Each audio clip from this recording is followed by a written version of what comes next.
وإذ قال لقمان لابنه وهو يعظه يا بني لا تشرك بالله إن الشرك لظلم عظيم وإذ قال لقمان لابنه وهو يعظه يا بني لا تشرك بالله إن الشرك لظلم عظيم.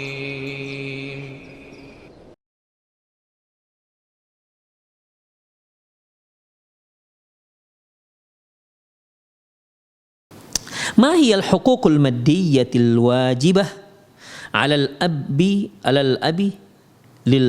للحاضنة والمحضون? Apa saja hak-hak materi yang wajib diberikan oleh si ayah terhadap ibu yang mengasuh dan terhadap anak yang diasuhnya? Jawabannya ujratul hidhanatu mislu ujratul ridha. Upah pengasuhan itu sama seperti upah penyusuan. La tastahiquha al-um madamati zaujatu aw mu'taddatu madamati zaujatun aw mu'taddatun li'anna laha nafqatu zawjiyyah aw nafqah iddah. Di sini dikatakan bahwasanya seorang ibu apabila dia statusnya masih sebagai istri si ayah si anak, seorang ibu dari seorang anak, jika status dia masih sebagai seorang istri ayah si anak ini, ya, jadi ya udah masih suami istri lah, ya, atau dia wanita yang sudah dicerai, namun masih menjalani masa iddah, maka istri yang seperti ini, baik dia statusnya masih sebagai istri ataupun dia sebagai istri yang sudah dicerai tapi masih melangsungkan masa iddah, maka mereka ini tidak berhak untuk mendapatkan upah pengasuhan anak atau upah untuk penyusuan anak. Mengapa demikian? Karena mereka sudah mendapatkan nafkah sebagai istri. Nah, demikian, ya. Nafkah sebagai istri. Makanya di awal sudah kita ingatkan bahwasanya ketika kita bicara masalah hak asuh, ya, kita bicara masalah hak asuh, ketika kita bicara masalah upah penyusuan, itu semua terkait apabila terjadi perceraian antara suami dan istri dan mereka memperebutkan anak. Demikian juga apabila terjadi perceraian suami istri sementara ada anak yang akan disusui, maka otomatis ikhwah, ibu si anak berhak mendapatkan upah untuk menyusui si anak.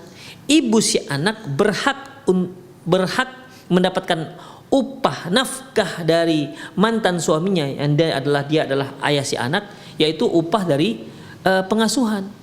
Kenapa? Dia tidak lagi istri, dia sudah menjadi si orang lain, tidak mendapatkan nafkah istri sebagai seorang istri. Jadi dia berhak mendapatkan upah nafkah karena dia menyusui si anak, ya, atau mendapatkan upah karena dia mengasuh si anak.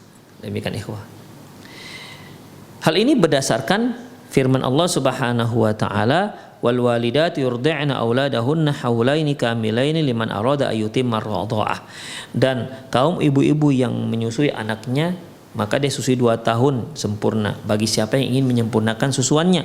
Wa al mauludi lahu rizquhunna wa kiswatuhunna bil ma'ruf. Dan bagi seorang ayah si anak yang disusui oleh si ibu, ya mantan istri si ayah, ya, maka si ayah berkewajiban untuk memenuhi nafkah nafkah si ibu yang menyusui si anak ini dan menyediakan nafkah, menyediakan sandang untuk si ibu. Demikian bil ma'ruf, secara patut, artinya sesanggup si ayah.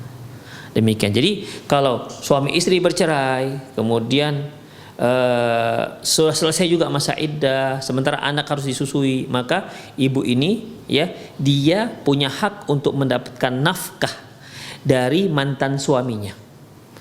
nafkah untuk menyusui, ya, dan nafkah nafkah untuk pakaian juga. Ini wa 'alal mauludi lahu rizquhunna wa kiswatuhunna.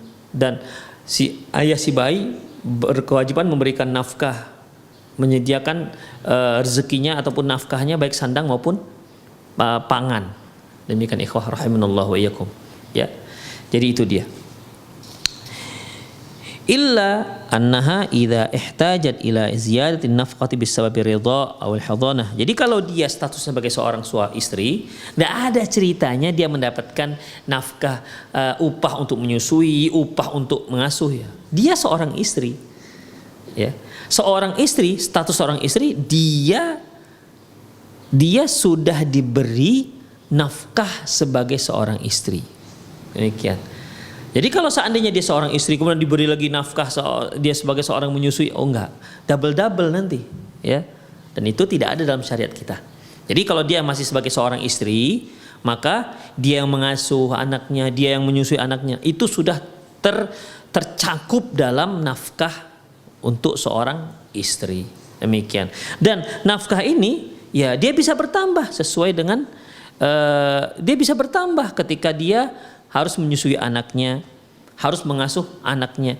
Makanya seorang suami istri ini baru menikah, kan mereka masih berdua.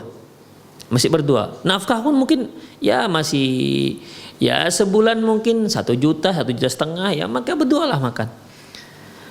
Ketika dia mulai hamil, si istri mulai hamil, ini kan dia mulai apalagi mulai mengidam, apalagi mulai menginginkan sesuatu. Demikian ikhwah, ya.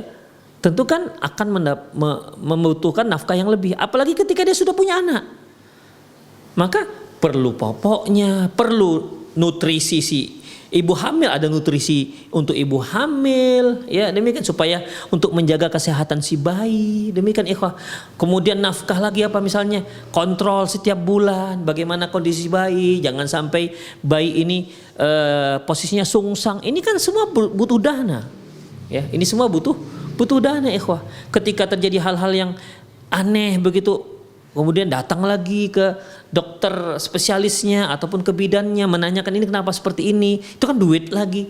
Berarti kan membutuhkan uang, tidak seperti ketika mereka berdua. Jadi ketika si istri hamil saja, maka si istri butuh nafkah yang lebih untuk menjaga kesehatannya, untuk periksa kesehatannya, untuk mengetahui perkembangan bayinya dan seterusnya. Demikian. Lahir si anak butuh lebih banyak lagi, butuh persediaan popoknya. Kalau sekarang nggak pakai popok, ya, sekarang itu pakai Pampers misalnya, ya. Ibu sekarang nggak mau pakai popok, mungkin nggak pandai juga ibu sekarang nggak pakaikan popok. Ya, kalau dulu anak itu ada popoknya, ada bedungnya, masya Allah. Anak sekarang nggak mau dibedung, ya, nggak mau dibedung, bebas dia. Demikian ikhwah rahimanallahu wa iyyakum. Berarti kan lebih, ya, lebih. Si ibu yang tadinya ketika dia nggak menyusui, dia ketika itu masih berdua dengan suaminya, itu kan beda makannya dengan ketika dia menyusui, ya. Karena apa? Makanan anaknya melalui dia, salurannya melalui dia. Mau tidak mau si ibu kan harus bagaimanapun dia akan lebih banyak makannya ketimbang dia ketika dia sebelum hamil atau sebelum melahirkan. Lebih banyak makannya dia. Kenapa? Dia menanggung satu orang, yaitu anak bayi. Demikian ikhwah.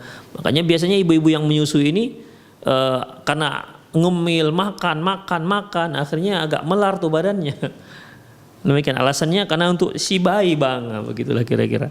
Jadi ikhwah rahimanallahu wa iyyakum, itu kan menunjukkan bahwasanya mau tidak mau harus si suami harus memikirkan memberikan nafkah yang lebih daripada sebelumnya. Itu ikhwah fiddin. Dzalika li ayatin, yang demikian itu ada dalam ayat. Li'annaha tastahiqqu 'alai qadra kifayatiha. Karena si istri ini berhak mendapatkan nafkah yang memang cukup untuk dia. Fa idza zadat hajatuha zadat kifayatuha. Kalau bertambah kebutuhannya, bertambah juga nafkahnya yang dia yang dia butuhkan. Demikian ikhwah rahimanallahu wa iyyakum.